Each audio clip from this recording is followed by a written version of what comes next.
Hi ನಮಸ್ತೆ ಎಲ್ರಿಗೂ ಸವಿರುಚಿಯ ಆಟ ಚಾನಲ್ಗೆ ಸ್ವಾಗತ. ಇವತ್ತು ನಾನು ಮಾಡ್ತಿರೋಂಥ ರೆಸಿಪಿ ಬೆಳಗಿನ ಬ್ರೇಕ್ಫಾಸ್ಟ್ಗೆ ಉಪ್ಪಿಟ್ಟು ಮಾಡ್ತಾಯಿದ್ದೀನಿ. ತರಕಾರಿಯನ್ನೆಲ್ಲ ಉಪಯೋಗಿಸ್ಕೊಂಡು ತುಂಬ ಸಿಂಪಲ್ಲಾಗಿ ಒಂದು ಉಪ್ಪಿಟ್ಟು ಮಾಡ್ತಾಯಿದ್ದೀನಿ. ಈ ರೀತಿ ಉಪ್ಪಿಟ್ಟು ಮಾಡಿಕೊಟ್ರೆ ಉಪ್ಪಿಟ್ಟು ತಿನ್ನಲ್ಲ ಅಂದವರು ಕೂಡ ಇಷ್ಟಪಟ್ಟು ತಿಂತಾರೆ, ಅಷ್ಟು ಚೆನ್ನಾಗಿರುತ್ತೆ, ತುಂಬಾ ರುಚಿಯಾಗಿರುತ್ತೆ. ಹೇಗೆ ಮಾಡೋದು ಅಂತ ನೋಡ್ಕೊಳ್ಳೋಣ. ಅದಕ್ಕೂ ಮೊದಲು ಯಾರಾದರೂ ನನ್ನ ಚಾನಲ್ ಸಬ್ಸ್ಕ್ರೈಬ್ ಮಾಡದೆ ನೋಡ್ತಾ ಇದ್ದರೆ ಹಾಗೆ ಸಬ್ಸ್ಕ್ರೈಬ್ ಮಾಡ್ಕೊಳ್ಳಿ. ಮೊದಲಿಗೆ ನಾನಿಲ್ಲಿ ಒಂದು ಬಾಣಲೆ ಇಟ್ಕೊಂಡಿದ್ದೀನಿ, ಅಥವಾ ಒಂದು ಪಾತ್ರೆ ಕೂಡ ಇಟ್ಕೋಬೋದು. ಸ್ಟವ್ ಹಚ್ಕೊಂಡು ಇದಕ್ಕೆ 1.5 ಇಂದ 2 ಟೇಬಲ್ ಸ್ಪೂನಷ್ಟು ಎಣ್ಣೆಯನ್ನು ಹಾಕ್ಕೊಂಡಿದ್ದೀನಿ. ಉಪ್ಪಿಟ್ಟಿಗೆ ಸ್ವಲ್ಪ ಎಣ್ಣೆ ಜಾಸ್ತಿ ಇದ್ರೇ ಚೆನ್ನಾಗಿರುತ್ತೆ. ಇವಾಗ ಎಣ್ಣೆ ಬಿಸಿಯಾದ ನಂತರ ನಾನು ಸ್ವಲ್ಪ ಸಾಸಿವೆ ಹಾಕ್ಕೊಂಡಿದ್ದೀನಿ. ಸಾಸಿವೆ ಚಟಪಟ ಅಂತ ಸಿಡಿದ ಮೇಲೆ ಸ್ವಲ್ಪ ಜೀರಿಗೆನ ಹಾಕೊಳ್ಳೋಣ. 1/4 ಟೀ ಸ್ಪೂನಷ್ಟು ಜೀರಿಗೆ ಕೂಡ ಹಾಕ್ಕೊಂಡಿದ್ದೀನಿ. ಜೀರಿಗೆ ಆರೋಗ್ಯಕ್ಕೂ ಒಳ್ಳೆಯದು, ಉಪ್ಪಿಟ್ಟು ಕೂಡ ತುಂಬ ಚೆನ್ನಾಗಾಗುತ್ತೆ. ಜೀರಿಗೆನೂ ಸ್ವಲ್ಪ ಸಿಡಿತಿದ್ದಾಗೇ ನಾನಿಲ್ಲಿ ಕರ್ಬೇವಿನ ಸೊಪ್ಪು ಸೇರಿಸ್ಕೊಂಡಿದ್ದೀನಿ. ಕರ್ಬೇವಿನ ಸೊಪ್ಪು ಆದ ನಂತರ ಒಂದು ಈರುಳ್ಳಿನ ಮೀಡಿಯಮ್ ಸೈಜ್ ಕಟ್ ಮಾಡಿ ಸಣ್ಣದಾಗಿ ಹಾಕ್ಕೊಂಡಿದ್ದೀನಿ. ಈರುಳ್ಳಿ ಹಾಕಿದ್ಮೇಲೆ 7 ರಿಂದ 8 ಹಸಿಮೆಣಸಿನ್ಕಾಯಿ. ನಿಮಗೆ ಹಸಿಮೆಣ್ಸಿನ್ಕಾಯಿ ತಿನ್ನೋದಕ್ಕೆ ಇಷ್ಟ ಇಲ್ಲ ಅಂದರೆ ಒಣಮೆಣ್ಸಿನ್ಕಾಯಿ ಕೂಡ ಹಾಕ್ಕೋಬೋದು.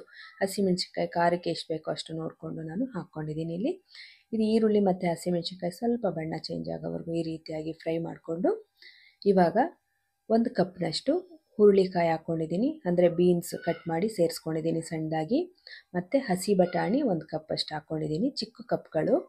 ಮತ್ತು 1 ಕಪ್ ಕ್ಯಾರೆಟ್ ಸಣ್ಣದಾಗಿ ಕಟ್ ಮಾಡಿರುವಂಥ ಕ್ಯಾರೆಟ್ ಕೂಡ ಹಾಕ್ಕೊಂಡಿದ್ದೀನಿ. ಇದು ಮೂರನ್ನು ಹಾಕಿದ್ಮೇಲೆ ಚೆನ್ನಾಗಿ ಒಂದ್ಸಲಿ ನಾವು ಫ್ರೈ ಮಾಡ್ಕೊಳ್ಳೋಣ. ತರಕಾರಿ ಸ್ವಲ್ಪ ಹಸಿ ವಾಸನೆ ಹೋಗೋವರೆಗೂ ಚೆನ್ನಾಗಿ ಎಣ್ಣೆನಲ್ಲೇ ಈ ರೀತಿಯಾಗಿ ಫ್ರೈ ಮಾಡ್ಕೊಳ್ಳೋಣ. ಎಣ್ಣೆನಲ್ಲಿ ಹುರಿದ್ರೆ ನಮಗೆ ಬೇಗ ಉಪ್ಪಿಟ್ಟು ರೆಡಿಯಾಗಿ ಹೋಗ್ಬಿಡುತ್ತೆ. ಅದರಿಂದ ಎಣ್ಣೆನಲ್ಲೇ ಆದಷ್ಟು ಎಷ್ಟಾಗುತ್ತೋ ಅಷ್ಟು ಈ ರೀತಿಯಾಗಿ ಬೇಯಿಸ್ಕೊಳ್ಳೋಣ. ನೋಡಿ, ಈ ರೀತಿ ಬೆಂದ ಮೇಲೆ ನಾವು ಇದಕ್ಕೆ ಉಪ್ಪು ಹಾಕ್ಕೊಳ್ಳೋಣ. ಉಪ್ಪು ಹಾಕ್ಕೊಂಡು ಒಂದ್ಸರಿ ಚೆನ್ನಾಗಿ ಮಿಕ್ಸ್ ಮಾಡಿಕೊಂಡು, ಉಪ್ಪು ರುಚಿಗೆ ಎಷ್ಟು ಬೇಕೋ ಅಷ್ಟು ನೋಡ್ಕೊಂಡು ಹಾಕ್ಕೊಳ್ಳಿ, ಜಾಸ್ತಿ ಉಪ್ಪು ಹಾಕಬೇಡಿ. ಆಮೇಲೆ ಕೂಡ ಉಪ್ಪು ಬೇಕಂದರೆ ಹಾಕ್ಕೋಬೋದು, ಅದರಿಂದ ನೋಡ್ಕೊಂಡು ಹಾಕ್ಕೊಳ್ಳಿ. ಉಪ್ಪು ಹಾಕಿದ್ಮೇಲೆ ಒಂದ್ಸಲ ಈ ರೀತಿ ತಿರುಗಿಸ್ಕೊಂಡು ನಾನು 1 ಟೊಮ್ಯಾಟೊ, ಮೀಡಿಯಮ್ ಸೈಜು 1 ಟೊಮ್ಯಾಟೊನ ಕಟ್ ಮಾಡಿಕೊಂಡು ಸೇರಿಸ್ಕೊಂಡಿದ್ದೀನಿ. 1 ಟೊಮ್ಯಾಟೊ ಹಾಕ್ಕೊಂಡಿದ್ದೀನಿ. ಇದನ್ನು ಸ್ವಲ್ಪ ಬಾಡೋವರೆಗೂ, ಅಂದರೆ ಸ್ವಲ್ಪ ಸಾಫ್ಟ್ ಆಗೋವರೆಗೂ ಈ ರೀತಿ ತಿರುಗಿಸ್ಕೊಳ್ಳೋಣ. ನೋಡಿ, ಈ ರೀತಿಯಾಗಿ ಸ್ವಲ್ಪ ಸಾಫ್ಟ್ ಆಗಿದೆ ಟೊಮ್ಯಾಟೊ ಅಂತ ಅನ್ನುವಾಗ ನಾವು ಇದಕ್ಕೆ ನೀರನ್ನು ಹಾಕ್ಕೊಳ್ಳೋಣ. ನಾವು ಯಾವ ಕಪ್ನಲ್ಲಿ ರವೆ ಹಾಕೋತೀವೋ ಅದರಲ್ಲಿ 2.5 ಕಪ್ನಷ್ಟು, 1 ಕಪ್ ರವೆಗೆ 2.5 ಕಪ್ನಷ್ಟು ನೀರನ್ನು ನಾವು ಇಲ್ಲಿ ಹಾಕ್ಕೊಳ್ಳೋಣ. 2 ಕಪ್ ಹಾಕ್ಕೊಂಡಿದ್ದೀನಿ. ಇನ್ನು ಅರ್ಧ ಕಪ್ಪು, ಅರ್ಧಕ್ಕಿಂತ ಸ್ವಲ್ಪ ಕಡಿಮೆನೇ ಹಾಕೋತೀನಿ. ನೋಡಿ, ಇಷ್ಟು ಹಾಕ್ಕೊಂಡಿದ್ದೀನಿ. ಇಷ್ಟು ಹಾಕ್ಕೊಂಡ್ರೆ ಸಾಕು. 2.5 ಕಪ್ ಅಳತೆನಲ್ಲಿ ನೀವು ಹಾಕ್ಕೊಳ್ಳಿ. ತರಕಾರಿ ಬೆಂದಾಗೆಲ್ಲ ನೀರಿನ ಅಂಶ ಸ್ವಲ್ಪ ಕಡಿಮೆ ಆಗಿರುತ್ತೆ, ನೀರು ಸ್ವಲ್ಪ ಕಡಿಮೆ ಆಗಿರುತ್ತೆ, ಅದರಿಂದ 2.5 ಕಪ್ಪು ಹಾಕ್ಕೊಳ್ಳಿ, ಕರೆಕ್ಟಾಗಿ ಆಗುತ್ತೆ ಉಪ್ಪಿಟ್ಟು. ಇವಾಗ ನೀರು ಸೇರಿಸಿದ್ಮೇಲೆ ನಾನು ನೀರು ಕುದೀತಾ ಇದೆ ಅನ್ನುವಾಗ ಸ್ವಲ್ಪ ಕೊತ್ತಂಬರಿ ಸೊಪ್ಪನ್ನು ಕಟ್ ಮಾಡಿ ಹಾಕ್ಕೊಂಡಿದ್ದೀನಿ. ಸಬ್ಸಿಗೆ ಸೊಪ್ಪು ಕೂಡ ಹಾಕ್ಕೋಬೋದು. ಮತ್ತು ಒಂದು 7 ರಿಂದ 8, ಅಥವಾ ನಿಮಗೆ ಖಾರ ಇಷ್ಟ ಆಗುತ್ತೆ ಅಂದರೆ ಸ್ವಲ್ಪ ಜಾಸ್ತಿನೇ ಕಾಳು ಮೆಣಸು ತೊಗೊಂಡು, ಅಂದರೆ ಕರಿಮೆಣಸು ಅಥವಾ ಕಾಳು ಮೆಣಸನ್ನು ತೊಗೊಂಡು ಈ ರೀತಿ ಸುಮ್ಮನೆ ಕ್ರಷ್ ಮಾಡ್ಕೊಳ್ಳಿ. ತುಂಬ ನುಣ್ಣಗೆಲ್ಲ ರುಬ್ಬೋದು ಬೇಡ, ಅಂದರೆ ಪೌಡ್ರ್ ಮಾಡ್ಕೊಳ್ಳೋದು ಬೇಡ. ಈ ರೀತಿ ಕ್ರಷ್ ಮಾಡಿಕೊಂಡು ಇವಾಗ ಸೇರಿಸಿದ್ದೀನಿ ಇದಕ್ಕೆ. ಇದು ಒಂದು ರವೆ ಎಲ್ಲ ಹುರ್ಕೊಳ್ಳೋವರೆಗೂ ಚೆನ್ನಾಗಿ ಬೇಯ್ತಾ ಇರುತ್ತೆ. ಅಷ್ಟರಲ್ಲಿ ನಾವು ರವೆ ಹುರ್ಕೊಂಬಿಡೋಣ. ಇದು ಸೈಡ್ಗೆ ಎತ್ತಿಟ್ಕೊಂಡಿದ್ದೀನಿ, ಬೇಯ್ತಾ ಇರುತ್ತೆ. ಅಷ್ಟೊತ್ತಿಗೆ ನಾನು ಸ್ಟವ್ ಹಚ್ಕೊಂಡು ಮತ್ತೆ ಇನ್ನೊಂದು ಬಾಣಲೆ ಇಟ್ಕೊಂಡಿದ್ದೀನಿ. ಬಾಣಲೆಗೆ ಒಂದು ಅರ್ಧ ಟೇಬಲ್ ಸ್ಪೂನಷ್ಟು ಎಣ್ಣೆ ಹಾಕಿದ್ದೀನಿ.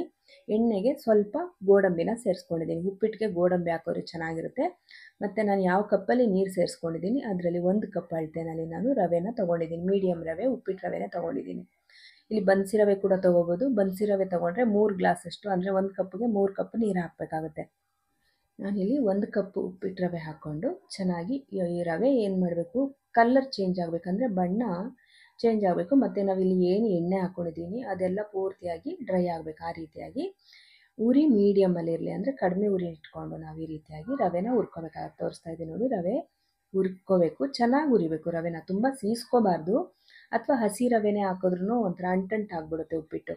ಈ ರೀತಿಯಾಗಿ ಹುರಿದು ಹಾಕಿದಾಗ ಘಮ್ ಅನ್ನುತ್ತೆ ಹಂಗೆ ಉಪ್ಪಿಟ್ಟು, ಮತ್ತು ಬಾಯಿಗಿಟ್ರೆ ಹಾಗೆ ಕರ್ಗೋಗೋ ಥರ ಆಗುತ್ತೆ. ತುಂಬಾ ಚೆನ್ನಾಗಿರುತ್ತೆ. ಈ ರೀತಿ ಚೆನ್ನಾಗಿ ರವೆನ ಹುರ್ಕೊಂಡು ಸ್ಟವ್ ಆಫ್ ಮಾಡ್ಕೊಂಬಿಡೋಣ. ಇವಾಗ ನೋಡಿ, ಇದು ಕುದೀತಾ ಇದೆ, ಚೆನ್ನಾಗಿ ತರಕಾರಿ ಬೆಂದಿದೆ. ನೀರು ಸ್ವಲ್ಪ ಕಡಿಮೆ ಆಗಿದೆ, ನಾವು ಹಾಕಿದಂಥ ನೀರು ಕೂಡ ಸ್ವಲ್ಪ ಕಡಿಮೆ ಆಗಿದೆ, ಆವಿಯಾಗಿದೆ. ಚೆನ್ನಾಗಿ ತರಕಾರಿ ಬೆಂದಿದೆ. ನಾವು ಇವಾಗ ಏನು ಹಾಕಬೇಕು, ಉಪ್ಪಿಟ್ಟು ಎಲ್ಲದನ್ನು ನಾವು ಮಸಾಲೆಗಳು, ತರಕಾರಿ ಎಲ್ಲ, ಉಪ್ಪು ಖಾರ ಎಲ್ಲ ಹಾಕ್ಕೊಂಡಿದ್ದೀವಿ. ಈ ಹಂತದಲ್ಲಿ ನೀವು ಒಂದ್ಸರಿ ಉಪ್ಪನ್ನ ಟೇಸ್ಟ್ ಮಾಡ್ಬೋದು. ಉಪ್ಪು ಖಾರ ಎಲ್ಲ ಕರೆಕ್ಟಾಗಿದೆಯಾ ಅಂತ ಒಂದ್ಸಲಿ ಟೇಸ್ಟಿಂಗ್ ಮಾಡಿಕೊಂಡು, ಆಮೇಲೆ ಈ ರೀತಿ ನಾವೇನು ಹುರಿದು ಇಟ್ಕೊಂಡಿದ್ವಿ ರವೆ, ಇದನ್ನು ನಾನು ಸೇರಿಸ್ಕೊಂಡಿದ್ದೀನಿ. ನಾನು ಮೊದಲೇ ಏನು ಗೋಡಂಬಿ ಒಗ್ಗರಣೆಗೆ ಹಾಕಿಲ್ಲ, ಅಂದರೆ ಗೋಡಂಬಿ ತುಂಬ ಬೆಂದೋದ್ರೆ ಚೆನ್ನಾಗಿರಲ್ಲ ತಿನ್ನೋದಕ್ಕೆ. ಅದರಿಂದ ರವೆ ಜೊತೆ ನಾನು ಹುರ್ಕೊಂಡಿದ್ದೀನಿ ಗೋಡಂಬಿನ. ತುಂಬ ಚೆನ್ನಾಗಿರುತ್ತೆ, ಬಾಯಿಗೆ ಸಿಕ್ಕಿದಾಗ ಹಂಗೆ ಬಿಸಿ ಬಿಸಿ ಉಪ್ಪಿಟ್ಟು ತಿಂತಾ ಇದ್ದರೆ ತುಂಬಾ ಚೆನ್ನಾಗಿರುತ್ತೆ. ಈ ರೀತಿ ಹುರಿದಿರೋ ಅಂಥ ರವೆನ ಹಾಕ್ಕೊಂಡು ಇವಾಗ ಚೆನ್ನಾಗಿ ಒಂದು ಸಲ ಮಿಕ್ಸ್ ಮಾಡ್ಕೊಂಬಿಟ್ರೆ ಮೀಡಿಯಮ್ ಊರಿನಲ್ಲಿ ಉಪ್ಪಿಟ್ಟು ತುಂಬಾ ಚೆನ್ನಾಗಿ ರೆಡಿ ಆಗುತ್ತೆ. ಈ ರೀತಿ ಬಿಸಿ ಬಿಸಿ ಇರುವಾಗಲೇ ತಿಂದ್ರಂತೂ ಸೂಪರಾಗಿರುತ್ತೆ. ತಣ್ಣಗಿರಬೇಕಾದ್ರೆ ತಿಂದಾಗ ಸಾಂಬಾರು ಅಥವಾ ನಾವು ಇದ್ರ ಜೊತೆ ಮೊಸರೆಲ್ಲ ಹಾಕ್ಕೊಂಡು ತಿಂದರೆ ತುಂಬಾ ಚೆನ್ನಾಗಿರುತ್ತೆ. ಬಿಸಿ ಇರುವಾಗ ಸ್ವಲ್ಪ ಚಟ್ನಿ ಅಥವಾ ಬರೀ ಉಪ್ಪಿಟ್ಟೇ ತಿನ್ಕೊಂಬಿಡ್ಬೋದು, ತುಂಬಾ ಚೆನ್ನಾಗಿರುತ್ತೆ. ಕಾಳುಮೆಣಸು ಹಾಕಿದ್ದೀವಲ್ವ, ಅದು ಖಾರ ಖಾರವಾಗಿ ಬಾಯಿಗೆ ಸಿಗ್ತಾ ಇರುತ್ತೆ, ತುಂಬಾ ಚೆನ್ನಾಗಿರುತ್ತೆ. ಜೊತೆಗೆ ಗೋಡಂಬಿನೂ ಸಿಗ್ತಾ ಇರುತ್ತೆ. ಉಪ್ಪಿಟ್ಟು ತಿನ್ನಲ್ಲ ಅಂತ ಮುಖ ಮುರ್ಕೊಂಡು ಹೋಗ್ತಾರಲ್ಲ, ಅವರು ಕೂಡ ಉಪ್ಪಿಟ್ಟು ಬೇಕು ಅಂತ ಕೇಳ್ತಾರೆ, ಅಷ್ಟು ಚೆನ್ನಾಗಿರುತ್ತೆ. ಒಂದ್ಸಲಿ ಮಾಡಿಕೊಟ್ರೆ ನಿಮ್ಗೆಲ್ರಿಗೂ ಈ ರೆಸಿಪಿ ಇಷ್ಟ ಆಗುತ್ತೆ ಅಂತ ಅನ್ಕೋತೀನಿ. ನಿಮ್ಗೆಲ್ರಿಗೂ ಈ ರೆಸಿಪಿ ಇಷ್ಟ ಆಗಿದರೆ ಲೈಕ್ ಮಾಡಿ ವಿಡಿಯೋಗೊಂದು, ಹಾಗೆ ಕಮೆಂಟ್ ಮಾಡಿ, ಶೇರ್ ಮಾಡಿ. ಹಾಗೆ ಸವಿರುಚಿಯ ಆಟ ಚಾನಲ್ನ ಸಬ್ಸ್ಕ್ರೈಬ್ ಮಾಡ್ಕೊಳ್ಳಿ. ಇನ್ನಷ್ಟು ಈಸಿ ರೆಸಿಪಿಗಳನ್ನ ನಾನು ನನ್ನ ಚಾನಲಲ್ಲಿ ಹಾಕ್ತೀನಿ. Thank you for watching.